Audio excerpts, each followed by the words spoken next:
it's Katie. Thanks for joining me. I have a super fun little project today.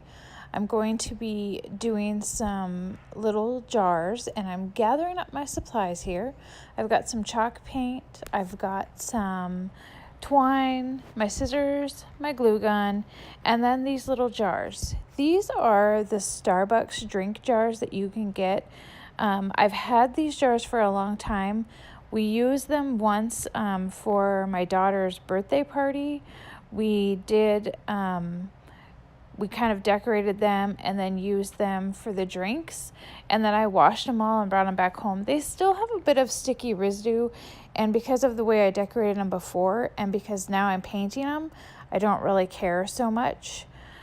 So as I was filming this video, my phone or camera was on slow motion. Oh, I was so frustrated. So most of the stuff that I wanted to show you guys is in slow motion. So if it looks really funky, I apologize for that.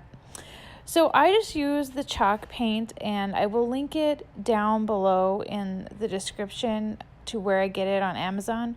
I just used this chalk paint on the glass jars. I like the way the chalk paint dries on the glass jars, and I'll show you guys later on how I distress them a little bit. I found the inspiration for this on Instagram, and I will tag them on Instagram, and I will tag the picture in my stories if you guys follow me there. I will have my Instagram handle down below too. But I thought it was super cute, and actually they had purchased the little white jars, so I just decided I'm going to use these jars that I have and do this.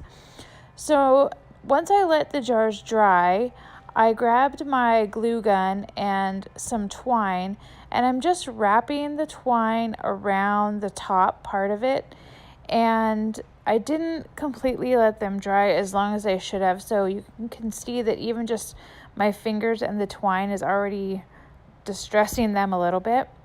But once I got it to where I wanted it, I cut it off and I'm going to hot glue the end, and then I'm going to do a little bit more decorating, but I did go ahead and use my sanding block. This is something I love to do after the chalk paint dries a little bit, especially on the glass, just to stress it a little bit.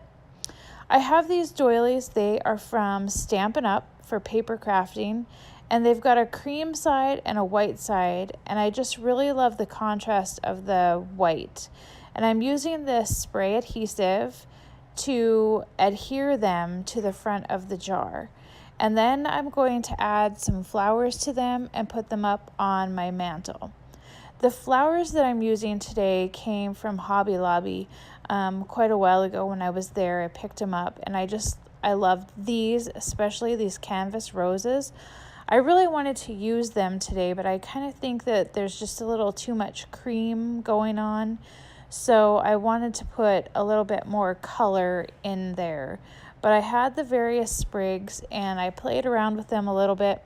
And then I took them over to my mantle, which is where I wanted to put them, and played around a little bit more. I ended up liking the bright pink color, and it just really pops with the contrast of all of the color. I like a lot of color. I know that white is kind of the in thing right now for a lot of home decorating, but I like color. So I brought them over to my mantle, and like I said, just played around with them a little bit more. And as I continued to film, I added in even a little bit more. But this is my Valentine / spring mantle. This mantle I picked up a long time ago at an antique store. I loved it so much. I love the color. And then I found the yellow shutters. And many times I've thought about painting them, but I just love the bright color. I also made these fun little heart things. I don't know what they're called, but then I hung them from the ceiling, and they're just kind of a little fun pendant, I guess, with some hearts that I cut from my Cricut. And everything else I just added in that I found around my house. This banner I made a couple of years ago. I think it was a Stampin' Up! Paper pumpkin project, but I love that it says meh. I just added in a little bit more from around the house, and you can see the mantle in the background. And then this is my finished mantle. It doesn't actually have a fireplace in the mantle, but we put it around our pellet stove. And I hope you guys enjoyed what I shared with you today. Make sure that you give me a thumbs up if you like today's video. Subscribe so that you can see more videos. And then follow the links down below for all the supplies used today. And head over to my Instagram channel so that you can check out some behind the scenes of today's project in my Instagram stories. Have a great day, everybody.